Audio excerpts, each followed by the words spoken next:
when it first happened, I kind of got really scared. So I got a new manager, a new attorney, and they kind of started about what happened as a result, because they were kind of on my team about it not being my fault that it happened, and, how were they going to treat me for the second album, and blah, blah, blah. And we kind of felt they were going to shelve me and, not let me get on with the creative process for the second record, even though Dre was pushing for it. Mm-hmm. So it got a little nasty because of that. My attorney and manager and Ooh. You're breaking up a little bit. I left them in. Hello? Hello? Hello? You're breaking up. Can you hear me? There we go. Got you back. Now, can you just I'm driving in the boonies over here. Forgive me. It's okay. It's all right. So you were saying, I was saying I left Aftermath, and a lot of people don't know that. They think I got dropped. And I chose to leave because a lot of pressure that I was getting from my manager at the time, who was Troy Carter, and my attorney at the time, who was this big wig over in Santa Monica. And they kind of made me feel like, look, we can get a better deal elsewhere, if they're not going to move on what we're asking them to move on. And I felt really, really jacked up because, when I initially got my deal with Dre, I didn't have an attorney. I had an attorney do the deal, but I didn't have, an attorney and a manager fighting so heavily on my behalf. You see what I'm saying? So it's a little ugly. Oh, wow. So as a result, I ended up leaving.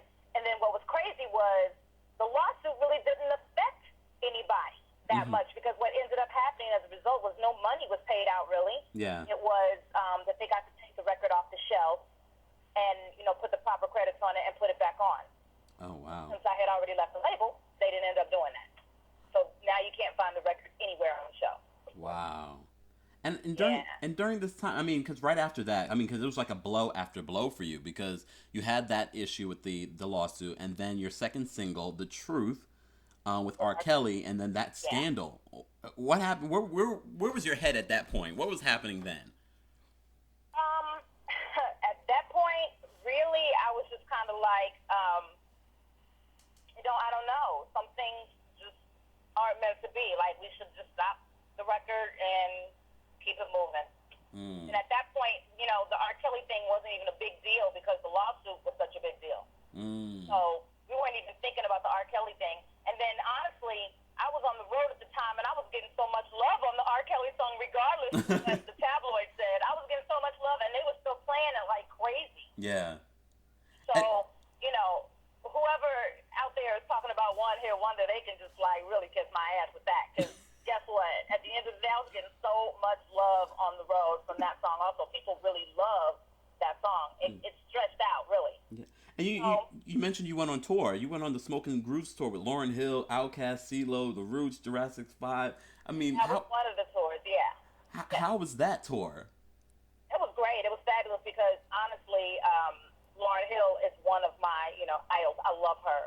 She is just one of the most fabulous people to ever do it, in R&B. And then she covered both Brown, the rap and the singing, killed them both. Yeah. So I'm really such a big fan of hers that I was just in awe the whole time we were on the road. I actually stopped her driver one night we were leaving the show and climbed in the back seat with her and was like, you know what, Mama? I feel you going through some stuff, and I feel you. I know where you at, but please don't let it defeat you. I was like, you are the greatest at what you do. So to me, she was like, thank you for that. Thank you. She was just like, wow. She really climbed in the back seat with me in her mind. Okay. She was just 100 with me about that. She was just really cool, and I just felt her spirit. So, I really want her to make a comeback. That would just be so great. I know a lot of people want some Lauryn Hill back. Did she give you any advice while you were on tour with her? She did not. She really wasn't very talkative to anybody. She kind of went and did her show. She was going through at the time. You could tell that was when she was doing her acoustic set. She was just kind of venting and pouring her heart out on stage. That was really what she was going through at the time. And, wasn't really too talkative or too social with everybody on the tour. But I was like, look, I'm going to take my time and say what I got to say to her. What did you learn from that tour? You know what? Or just touring in general? Just grind. It really is. You got to really be mentally prepared for that, because it's like a constant move every single day, and you got to be on your game, your A game, every night, every show. So, it's a grind. That's what I've learned from touring. And speaking of learning and growing and things like that, after the lawsuit and the second single not being the huge hit that it could have been, what did you learn from all that drama? That the music business or music industry is, it's not promised to anybody. Like, you can be on top one day and the next day not, and then you can be on top again. It's just you're just as good as your last hit, especially in the States. But what I did learn overseas is that, it's constant love no matter what. I can still go overseas and make whatever kind of money I choose to make. But they love real music, and that the States is just kind of shallow where that's concerned. So, it's the business. It's the nature of the business. You've got to either, do you love still or hate the game. Do you still like tour internationally and do music internationally? I do. I took a break when I had my second kid. And, I'm back on it now. Yes. Okay. So if we wanted to listen to some of your records internationally, would we be able to purchase that? No, not you can't buy the record off the shelves internationally. No. Oh, okay. It would have to be Can't something. do that anywhere. Oh. Because the people that sued were from India, so you can't do that anywhere. Oh. Yeah, that's just a wrap for that record unless you go online, like on Amazon or any of the other websites. That's the only way you're gonna find it. So let's talk about the new music, the new Truth Hurts. And I mean, for those that don't know how you got your name, Truth Hurts, can you just remind people? I got my name from Dre.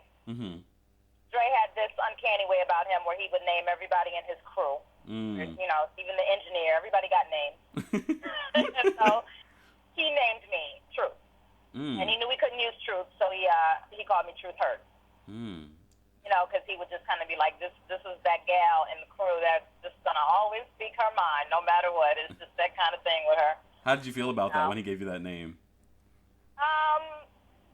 Well, I felt, gratitude in it. I always look at things positive. So I felt gratitude in it, like, he must really feel like I'm that honest person around him. I don't know.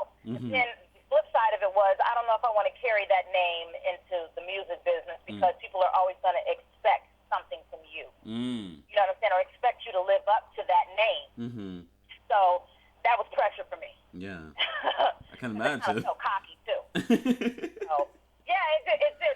Usually when people say, okay, I'm the truth. Yeah. They mean I'm all that. I'm this, I'm that, I'm so-and-so. And that's really not my personality whatsoever. So, I just kind of felt like, ooh, I don't know if I want to carry all that. We'll see. He's like, nah, carry it proudly because that's who you are as a person. You're honest and you give it to him no matter what it costs you. You give it to him straight up. And I'm like, okay, well, I guess I'll take that. So you I know from the beginning of this interview, you mentioned that you've been working on your craft and you've been working on this sort of evolution of your music.